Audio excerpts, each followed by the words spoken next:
strongest renewals of the Dubai World Cup for a purse of $12 million US. They all set. Alistair, you've made us in the racing industry in South Africa so proud with what you've done in Dubai. Putting yourself back into the hot seat on Dubai World Cup night, calling the Dubai World Cup race.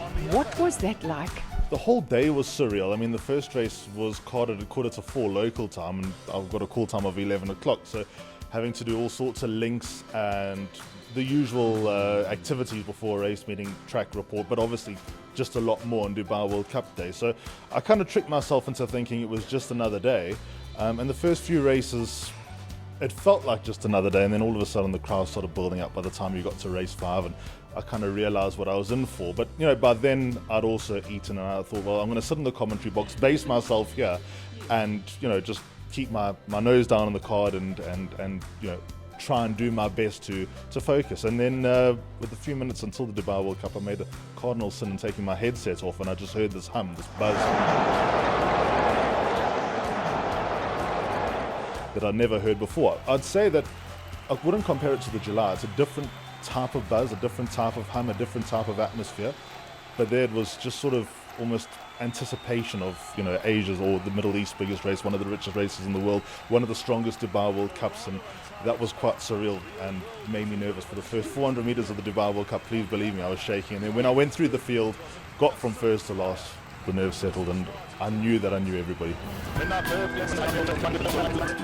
Grammar with his date with destiny in front a length and a half. Country Grammar won the Dubai World Cup. When the horses crossed the line and you knew you had done your job, describe that emotion.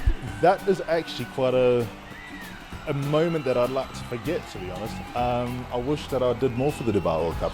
I suppose a commentator's never 100% happy, 100% satisfied. There's always something that you could have said and something that you left out as, you know, just, I suppose, the professionalism of me. So from that point of view, I wish that I could take back the last 200 metres. I certainly didn't mess it up by any stretch of the imagination, but for a race like the Dubai World Cup, you wanted to do a little bit more. But it was a wonderful feeling just knowing that I've done the 26th running of the Dubai World Cup, and certainly looking forward to the next one. His first Dubai Millennium back in the year 2000. He then won it with Moon Ballad in 2003. Electrocutionist 3 years after that. It's been a while since, but that man, Frankie Dettori, is a Dubai World Cup winner again with Country Grammar. How different is race calling in Dubai compared to, say, South Africa? Well, Maidan is obviously special. That's incomparable to anything else in South Africa. But the other race courses, Jebel Ali, I sit at the 200-meter mark in a hut with very little view of the horses. Yeah, Lane is a very tricky race course to call at because they always seem to be running away from you. And the first time, there's a golf course in the middle, there are trees like a gravel. And the first time that I see them is when they turn into the home straight. Abu Dhabi is quite a pleasant place to call at, and Sharjah is also pretty straightforward, just the commentary box is really tight. 2 of us wouldn't be able to fit in there. But Jebel Ali and Lane, really challenging, far more challenging than any other race course in South Africa. Maidan is just phenomenal. Gates are back, and they're racing away. Bit of an untidy start, but Thick just dwelt, gave away about the length. How long did it take you to get to grips with all the different race colours to get going at your first meeting?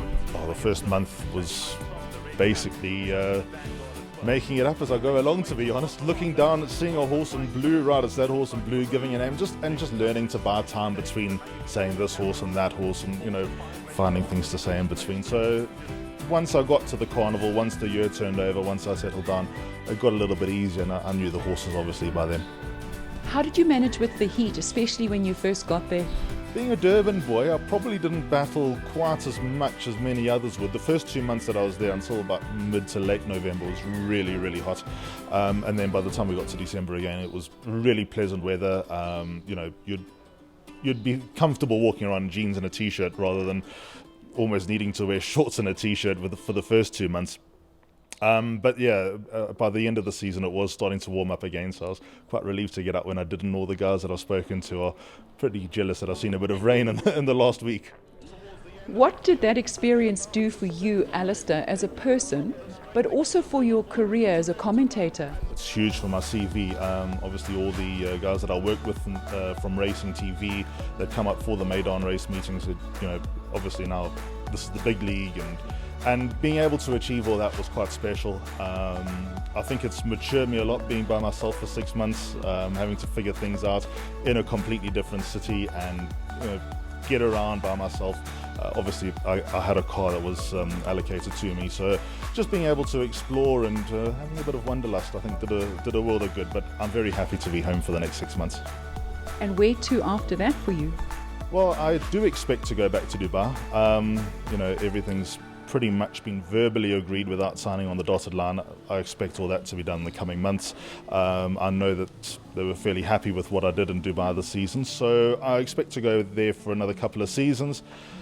But home is where the heart is, and I'd like to see racing thrive here. I'd like to see people get around the table, work out and pull for one common goal, whatever that might be, and that leadership stands up and now starts to be counted, because we need it in this country.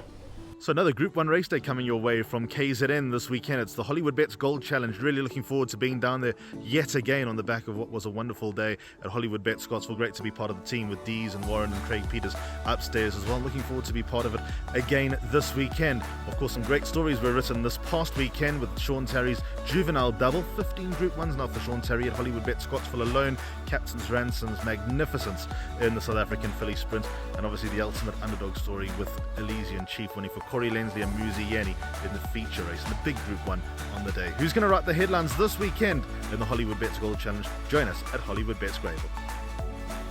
Thank you for watching, and if you've enjoyed this preview, like us on Facebook, follow us on Instagram and Twitter, and hit that subscribe button on YouTube whilst you're about it.